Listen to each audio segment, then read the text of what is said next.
Olá, bem-vindas e bem-vindos. Se vocês moram no Brasil, vocês moram num país que não há mais, em que não há mais corrupção. Mentira. Bem-vindas e bem-vindos a essa birosca em que a gente vive. Este é o Birosca News. Esse é um programa que trata de um país em que sim, há muita corrupção, há muitos desvios, há muitas violações às leis.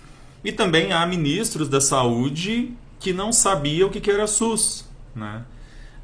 Uma indicação muito técnica, aliás, uma pessoa que se digna a ser ministra da saúde não sabe e não conhece o maior sistema público de saúde do mundo, uma criação que tem 32 anos, mas faltou tempo aí para o atual ministro da saúde saber o que era o SUS. Bom, é mais ou menos sobre essas questões que eu vou tratar aqui hoje. Birosca News é esse quadro que eu faço aqui todas as segundas e quintas-feiras. Hoje, excepcionalmente, às 8h30 da noite, porque eu fiz uma live com a professora Graziela mais cedo.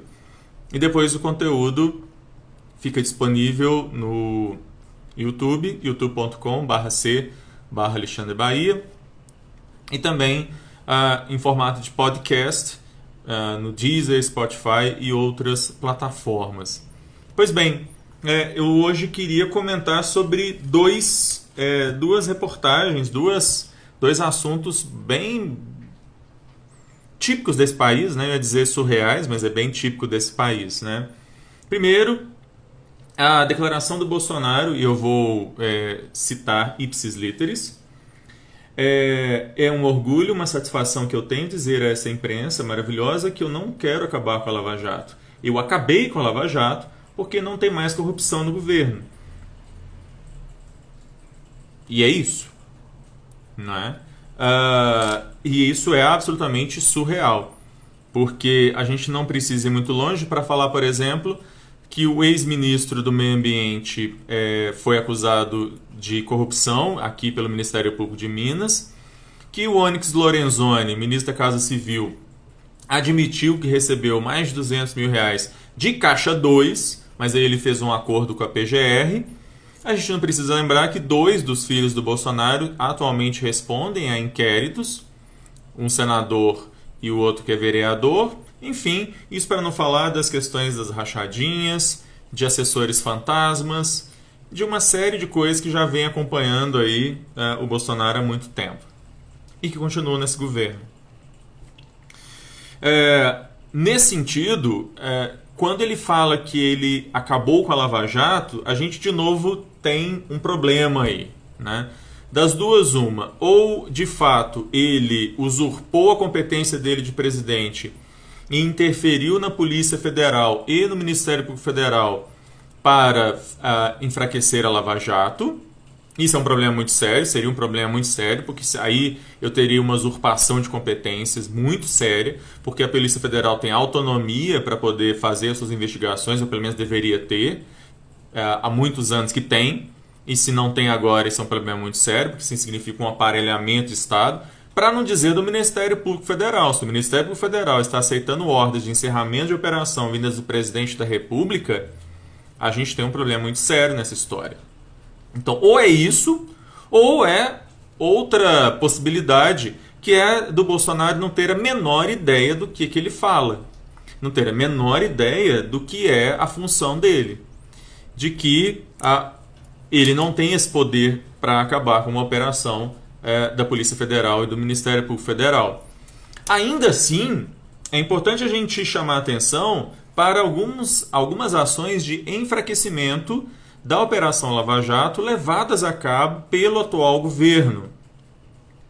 Eu vou linkar na descrição desse vídeo uma reportagem muito interessante da BBC falando sobre isso. Eu vou resumir um pouquinho a história lá da BBC. Em primeiro lugar, a demissão do Moro, né? A exoneração do Moro. O Moro pediu exoneração, mas ele pediu exoneração falando justamente que estava fazendo isso porque havia segundo as palavras do Moro, uma ingerência do presidente na Polícia Federal do Rio de Janeiro, que coincidentemente é que está cuidando dos casos, pelo menos de um dos casos em que um dos filhos do Bolsonaro é investigado. E aí, por causa dessa ingerência, ele então pediu a exoneração. Vale lembrar que o Moro era o grande símbolo, né, do que era a Operação Lava Jato. E ele pede a exoneração, e aí o Bolsonaro perde aí uma boa parte do discurso dele de que ele governaria para acabar com a corrupção. Vale lembrar que mais recentemente, vários procuradores ligados à Lava Jato, por exemplo em São Paulo, eles fizeram um ato em que eles abriram mão em conjunto das suas funções na Lava Jato. Isso foi algo feito em conjunto, uma reação também a justamente esse processo de ingerência de forças estranhas no procedimento, nas ações da Lava Jato. A gente tem que lembrar também que das ações do governo para enfraquecer o COAF, a ingerência do mesmo governo sobre as investigações da Receita Federal, além, é claro, da própria interferência política sobre as escolhas dos chefes da Polícia Federal, do chefe geral e dos chefes regionais da Polícia Federal.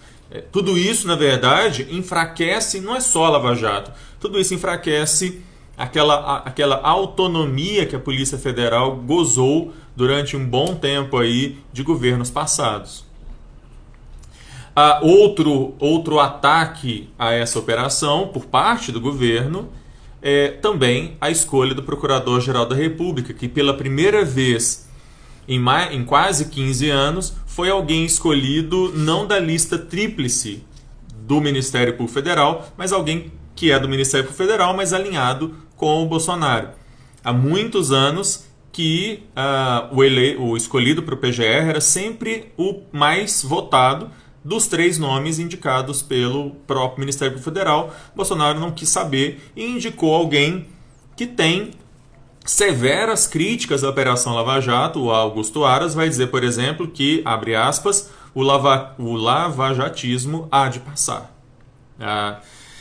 A gente continua. Mais recentemente, a própria indicação do desembargador do TRF-1, que tem gerado uma série de polêmicas por causa de questões do currículo, mas para além dessas questões, ele também já se manifestou aí contrário a alguns excessos da Lava Jato. E é curioso imaginar que alguém que sempre teve um discurso tão alinhado com a coisa da ser contra a corrupção, um discurso de tolerância zero com o crime, indique alguém que teoricamente é tão garantista e que vai se somar no STF a outros ministros também garantistas com relação a questões penais. De outro lado, a gente mora também nesse mesmo país em que o presidente, então, acabou com a Lava Jato? Não, mas pelo menos ele atuou para enfraquecer essa operação e justamente um presidente que a gente, né, ouvia que ia ser linha dura com a corrupção e não sei o quê. E também é esse mesmo país em que é escolhido, fica na verdade como ministro da Saúde durante um bom tempo, de forma interina, uma pessoa que é do Exército, que é das Forças Armadas, e que depois é colocado definitivamente como ministro da Saúde. E esse ministro da Saúde no meio da maior pandemia do atual século, do século XXI, esse ministro da Saúde não conhecia o SUS. Ele não sabia sobre o funcionamento do SUS. Não é? Isso porque, na verdade, nós tivemos também um discurso do então candidato, que se tornou presidente, dizendo que todas as indicações para os ministérios seriam técnicas. Que indicação técnica que é essa? Em que alguém é nomeado para o Ministério da Saúde, sem conhecer o SUS. Como é possível que você possa ter um ministro da Saúde que não conheça a principal ferramenta de saúde, o principal mecanismo de saúde pública do Brasil dentro do atual regime constitucional, então pelo menos aí nos últimos 32 anos, de novo, né? A gente não está falando de nada novo, a gente está falando de um negócio que tem, de um sistema que já está aí funcionando há 32 anos. Enfim, é tanta coisa surreal que acontece e é falada nesse país, e isso é falado sem qualquer medo de consequências. Porque, na verdade, sabe-se, que não vai haver nenhuma consequência. O presidente pode meter esse discurso de que acabou com a corrupção no Brasil, que acabou com a Operação Lava Jato porque não há mais corrupção no Brasil, Ou o ministro da Saúde dizer que não conhecia o SUS até outro dia, quando já, na verdade, já estava há meses aí com o ministro interino e agora com o ministro definitivo, e nada vai acontecer, na verdade. O surreal desse país, desse realismo fantástico que a gente vive, é justamente saber que nada disso vai dar em absolutamente nada e as coisas vão continuar caminhando como estão. E caminhando, obviamente, para o buraco, que é certamente o lugar para onde a gente está indo. O fundo do poço certamente é um local ainda muito longe de ser alcançado, porque nós experimentamos semana após semana um degrauzinho a mais nesse fundo, que parece, obviamente, então, não ter fim.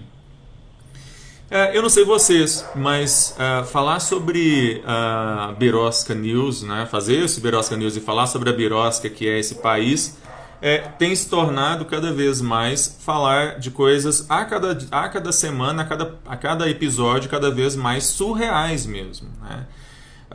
Quando eu peço às vezes dicas de pessoas para me falarem o que a gente poderia falar aqui, há uma chuva de tanta coisa maluca que são enviadas para mim, que estão acontecendo aí, seja no governo, seja no judiciário, seja em outros lugares, que a gente fica realmente estupefacto, né? E é difícil escolher. Eu hoje então escolhi esses dois para comentar o quanto que é bizarro, sem sentido, estapafúrdio esse governo e essa realidade em que nós estamos metidos. Eu fico por aqui, agradeço a audiência de todas e todos que estiveram aí, que me mandaram sugestões, que têm acompanhado, tenho recebido alguns feedbacks bem interessantes. Enfim, aí temos agora um feriado. Quem sabe a gente tenha alguns minutos de paz durante esse feriado, né? E quem sabe na segunda-feira eu não tenha assunto para falar no programa de segunda sobre as coisas malucas, absurdas, tapafúrdias que habitam este país.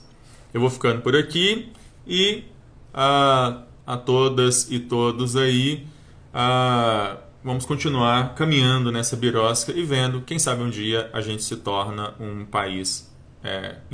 Ia dizer alguns adjetivos, mas quem sabe algum dia a gente se torna um país e não esse circo que a gente visualiza por aqui, não é?